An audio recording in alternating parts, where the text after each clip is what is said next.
Good afternoon, everyone. Thanks for joining us for our 2:30 streaming show. I'm Jamie French. And I'm Robinson Miles. First of all, surprise, it's us. That is something that we're switching up from here on. You're just going to get a couple minutes of the headlines before we hand things over to weather. And that way they don't get as nervous with us waiting in the wings and just looking at them while they're doing their stuff. They get all the time and space. Yeah. So we're going to start things off here today. Of course, starting off the week, a lot of things happened over the weekend, so we're just going to go ahead and jump right in. First, we are starting with some new information. We now know the name of the 14-year-old who was killed in a crash in northern Vanderburgh County. The coroner says Alexander Hessler died in the crash yesterday afternoon. Wrights High School football leaders say Alex was a member of the freshman football team and, of course, was a cherished part of the Wrights community. Yeah, they say he had a contagious smile and warming presence that touched many lives. The sheriff's office says that the car was speeding on Orchard Road when coming over a hill. Deputies say the car went airborne 50 feet and then hit a tree. Now, deputies say that Hessler was thrown from the car window and later died. Officials say the driver and 3 other passengers had minor injuries. Now, EVSC officials released a statement to us saying that their crisis counseling team is available in the school for students and staff who are needing support. All right. Well, moving on from there, of course, one of the big things that we have talked about many a time here on the streaming show, of course, is traffic and road work. And we do have an update on one of the ongoing projects that's been going for a long time. We do have an update on the sinkhole repairs happening on the Evansville riverfront. Sewer crews say they hope to have some traffic restored on Riverside Drive by Friday. Yeah, if you remember, the road was closed back in April at Chestnut Street after a massive sinkhole opened up 2 months prior. No word on when that work will wrap up, but hopefully by Friday we do have some traffic flowing. They always say it's very dependent on the weather, so we'll hear from Arden in a few minutes about what this week holds, and then we may know more towards the end of the week whether or not we'll finally get to drive through there again. True. Get mad at her, not us. It's a weather thing. We just tell you what the officials told us. Talk to Arden. She knows what's up. All right, lastly, we do have another update, this time on the benefit for Evansville police officer Sam Taylor. Now, over the weekend, the Evansville First Responders hockey team hosted a game to raise money for Officer Taylor as he continues to recover from being shot in the line of duty. Yeah, and the numbers are in. The community raised $19,000 for the Taylor family, and officials say their check is already on the way. Now, several organizations worked together to pull this off, and officials say this game set a record for the largest amount of money they have ever raised. So we have loved to see the community really come together for Officer Sam Taylor and his family as he recovers, and this was incredible. Incredible work. Really impressive. And again, we know we see so many things that happen in the community that are really tough. It is good to get a reminder that the community rallies together, takes care of everybody here. Yeah, absolutely. All right, well, like we told you in the beginning, do not get off of here. Do not close out Facebook. Do not change the channel here because Arden will be here with some weather, we promised. True. We got to do our little NASCAR pit crew thing here. Switch things out. Same spot. It's going to look a whole different. Stick around. All right. Stay informed on your local news and weather throughout the day by watching the 14 First Alert streaming shows. At 8:30 a.m., get your First Alert forecast to plan the day ahead and catch up on the news that happened overnight with the 14 News Sunrise team. In the afternoon, get the latest headlines, forecasts, and a preview of the stories we're working on with the 14 First Alert streaming show at 2:30. And get an in-depth look at the 14 First Alert forecast so you're ready for the next big thing with the 14 First Alert weather show at 9 p.m. Watch the 14 First Alert streaming show that fits your schedule and works best for you. Streaming on your phone by downloading the 14 News app and the 14 First Alert weather app. On your smart TV by using the 14 News streaming app. And stream anytime on Facebook, YouTube, or on 14news.com. Stay connected and stay informed by watching the 14 First Alert streaming shows on your favorite streaming devices.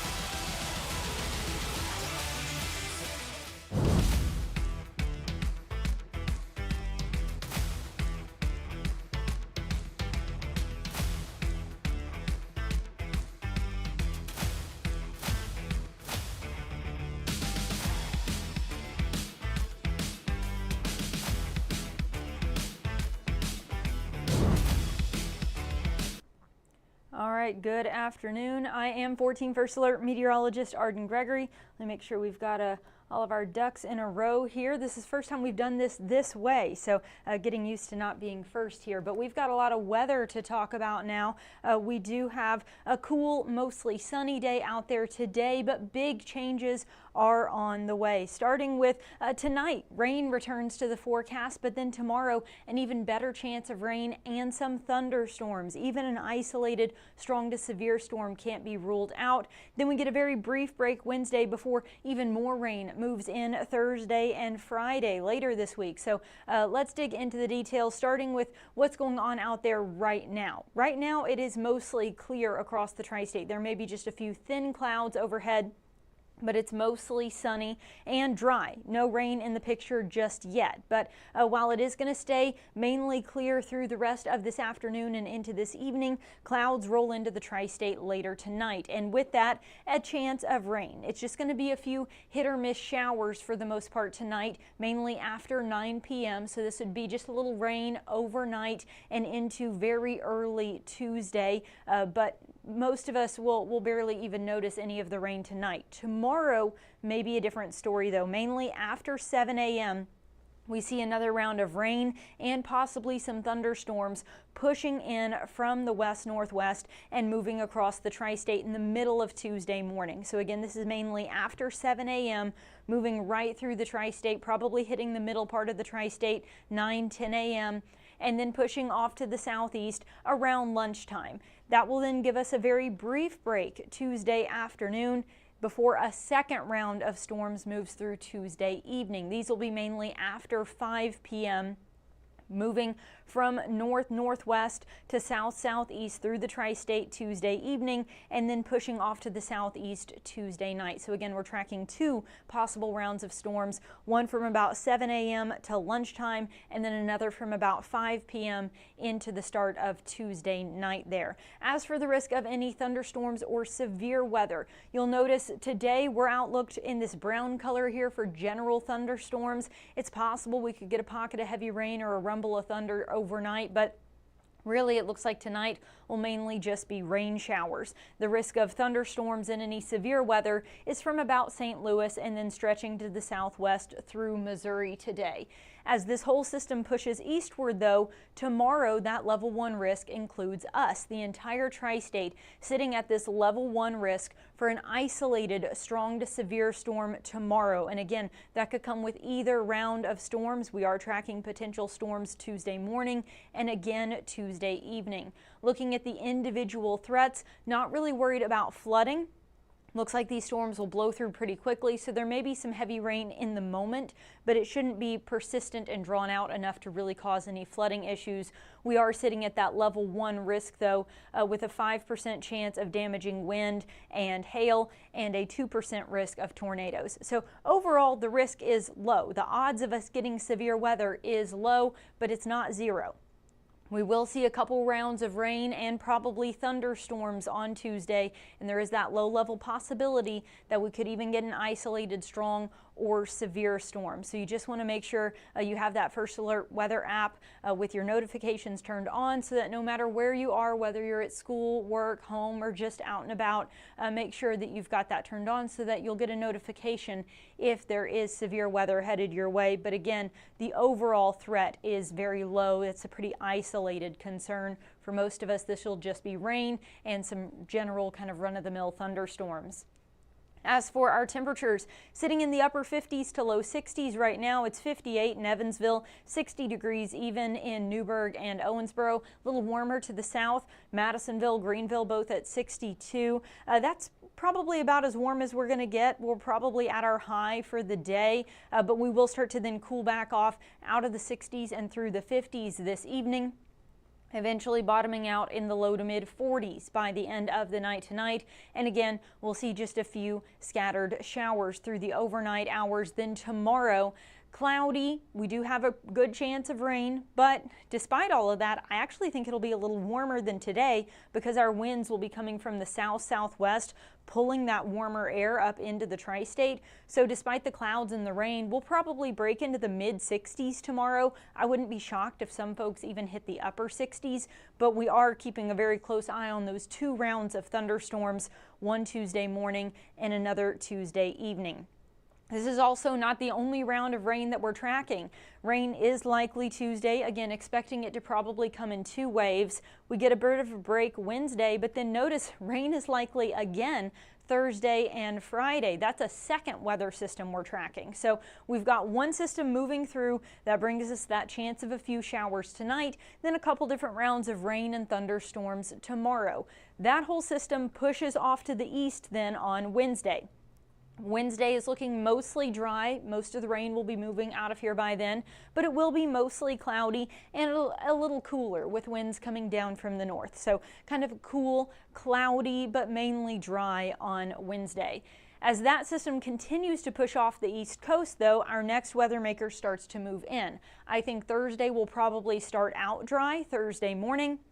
But then as this warm front and associated low pressure system push in from the west, we see that rain spreading across the tri-state later in the day Thursday and carrying over into Friday. Friday, this low pressure system will then track right over top of the tri-state. By Saturday, it starts to move off to the east, though. Saturday may end up being a lot like Wednesday. We've still got some clouds hanging around, maybe a stray shower, but generally it's looking mostly dry and a little cooler with those winds coming back around from the north. So again, we are keeping an eye on tomorrow's potential for a couple different rounds of thunderstorms. Wednesday, cloudy, cooler, but mainly dry. Then that second weather system brings us more rain, mainly later in the day Thursday, carrying over into Friday, then coming to an end early Saturday. So the weekend is looking mostly dry, but a little bit cooler with highs in the upper 50s, similar to where our temperatures are today. And we see that carrying over into early next week. Just for a little bit of perspective, our normal highs this time of year are in the mid 50s. So we are running warmer than average. Today we're sitting in the upper 50s to low 60s. So that's not too far off, but it is a little warmer than average. Much of this week will be running about 10 degrees warmer than normal with those highs in the mid 60s instead of the mid 50s. Then even as that system moves out and cooler air moves in over the weekend, it still only drops us into the upper 50s to around 60. So even as we start next week, even though it will be cooler, I still think it's going to be warmer than average for this time of year. And looking at the extended outlook then, from November 25th up through December 1st. So this is the week of Thanksgiving that we're looking at now. It does show a trend toward above average temperatures, at least to start. You'll notice cooler than average temperatures to the northwest. So I do think at least for the first part of next week, we're probably going to see very similar to what we're dealing with this week. Also above average precipitation. It looks like this pattern of kind of active one system after another is going to stick around into the week of Thanksgiving. So generally speaking, I think it'll be a little warmer than average, just sort of over the course of the week. On average, it would be a little warmer than you would expect for late November, but also a little more active, several chances of rain. Now, if we broaden out the view for the week of Thanksgiving, I do want to point out west, they're also on the outlook here for potential cold and snow out west as this weather system kind of works its way through. And we're outlooked for potential heavy rain and gusty winds. So this will be kind of an active weather pattern that looks like it'll continue into Thanksgiving week. So that's something we'll be monitoring closely, because even if that doesn't end up directly impacting us, a lot of folks travel for Thanksgiving. So it is possible that across the country, we could be looking at a fairly active weather pattern, maybe some big swings in temperature as a cold front kind of comes through. Oftentimes we'll see rain and thunderstorms, then that big drop in our temperatures. That's the kind of thing we may be dealing with, but you know, we're still a week or two out. So you can't say for sure just yet what kind of weather we'll have on Thanksgiving. It's too early to make that call, but I wanted to give you a heads up. We're kind of dealing with an active weather pattern this week, and I think a lot of that's going to continue as we get into Thanksgiving week as well. So that's something we're going to be monitoring. Not saying it'll necessarily rain on Thanksgiving, but that it looks like much of the country will still be dealing with a rather active weather pattern as we get into next week. Good afternoon, Jeanette and Mira and Rob. Hey, thank you so much for commenting. We always appreciate seeing that. I'm not seeing any questions in there today, though, so I'm going to go ahead and wrap up your forecast. You can always get the forecast on the 14 First Alert app, though. And Jeff Lyons will be in with your forecast tonight on 4, 5, 6, and 10, as well as the weather show streaming tonight at 9. So if there are any changes or updates, you can catch those then. Have a great rest of your day.